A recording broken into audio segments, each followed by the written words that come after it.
अगं ऐकतेस का? कुठे आहेस तू? कधी कधी ना झोपेतून उठलं ना, आजकाल असं वाटायला लागलं ना, अचानक माझं वय 50 वर्षांनी वाढले. ते एखादा लोखंडी गंजलेला दरवाजा असतो ना, तो कसा कर कर वाजतो, तसं झोपेतून उठलं ना, असे शरीर असं कटकट वाजतो. गुडघे दुखतात, कधी कंबर दुखते, कधी मान दुखते. कळत नाही काय झालंय ते. पण रोज उठून कामाला जावंच लागतं. अहो, एवढे कशाला चिडचिड करताय? मी आहे ना. अंगदुखी झालीये ना. ठीक आहे. काही भूकंप आलाय का? अंग दुखतंय म्हणजे तुमचं शरीर तुम्हाला सिग्नल देतंय. तुमचं शरीर तुम्हाला मेसेज देतंय, सांगतंय, की "अरे बाबा, आराम कर. आता मी थकलोय.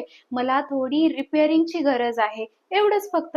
आणि खूपच त्रास होत असेल, तर मी आहे ना. कशाला टेन्शन घेताय तुम्ही? हे बघा, आपल्या किचनमध्ये एवढ्या साऱ्या गोष्टी आहेत ना, ज्यांचा वापर करून तुमची अंगदुखी अगदी क्विक पळून जाणार. पहिली गोष्ट म्हणजे आलं. आल्याचा किस करायचा आणि तो अर्धा कप पाण्यामध्ये मस्त उकळून घ्यायचा.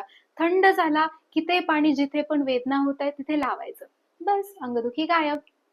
हे नसेल तर दुसरा उपाय, मोहरीचं तेल घरामध्ये आहे. मोहरीचं तेल उकळून घ्यायचं, त्याच्यामध्ये 3-4 लसणाच्या पाकळ्या ठेचून टाकायच्या आणि हे तेल थंड झालं, त्या लसणाच्या पाकळ्या त्याच्यामध्ये मस्त मुरल्या की ते गाळून घ्यायचं आणि गाळल्याच्या नंतरच ते तेल आपल्या जिथे कुठे वेदना होत आहेत तिथे लावून त्याचा मसाज करायचा.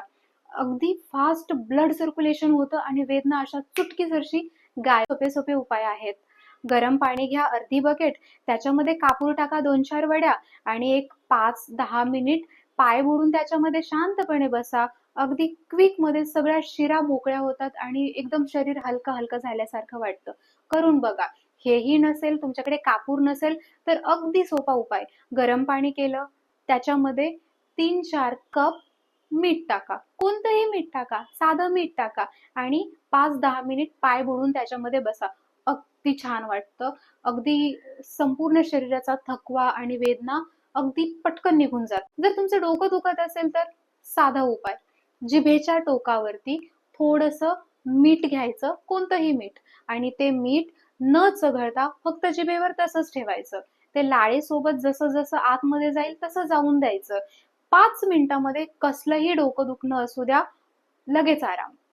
लहानपणी आजीने सांगितलेला एक सुंदर उपाय.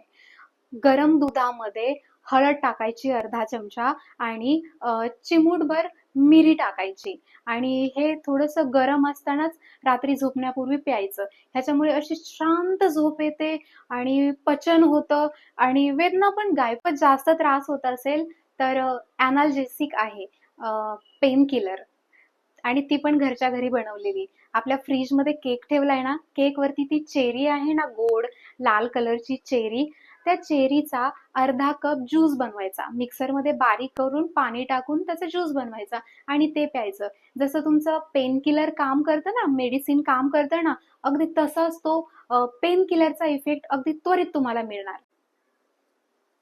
अहो, कसे वाकडे तिकडे बसताय तुम्ही? ह्यामुळेच तर जास्त दुखतं हा तुमचं. सरळ बसत जा ना. पाठीचा कणा आपला नेहमी ताठ हवा, सरळ बसावं. आणि किती वेळा सांगितलं हो तुम्हाला पाणी पीत जा म्हणून. पाणी हे आपल्या शरीराचं पेट्रोल आहे की नाही? पेट्रोल जर नसेल तर कसं शरीर काम करणार? आणि मग वरून म्हणता की माझं शरीर दरवाजासारखं गंजल्यासारखं कटकट वाजतं म्हणून. ते होणारच ना. आणि जरा चांगल्या गोष्टी खात जा. आहारामध्ये जर तुम्ही चांगल्या गोष्टी घेतल्या तर शरीराला पौष्टिक तत्व मिळणार आणि जी शरीराची झीज असेल, कॅल्शियम असेल, उन्हामध्ये गेल्यामुळे व्हिटॅमिन डी मिळतं, तर ह्या कमतरता भरून निघतात. जरा टेन्शन आणि स्ट्रेस घ्यायचं जरा बंद करा बरं. त्यामुळे सुद्धा खूप सारं बॉडी पेन होतं आणि शरीर आणि मन थकायला होतं. किती वेळा म्हटलं, बाजारामध्ये तो ₹15 तो पिवळ्या कलरचा बॉल भेटतो. त्याला स्क्वीज करायचं. टेन्शन आलं किंवा जास्त स्ट्रेस सारखं फील झालं की तो बॉल हातात घेऊन त्याला स्क्वीज करायचं. तुमचं टेन्शन निघून जाणार. आणि हां, टेन्शन निघून गेलं की जरा डान्स करा. म्हणजे तुमच्या शरीराला व्यायामाची सवय होईल. व्यायाम नसेल तर काय होणार तुमच्या शरीराचं? वेदना होणार, दुखणार, नवीन-नवीन आजार येणारच की नाही? आणि हां, तुम्हाला जर ताप आलेला असेल ना, तर मात्र तुम्ही डॉक्टरांकडे जा हं. मी काय अलेक्झांडर द ग्रेट नाहीये, की घरामध्ये तुमचे बसल्या-बसल्या सगळे आजार बरे करायला.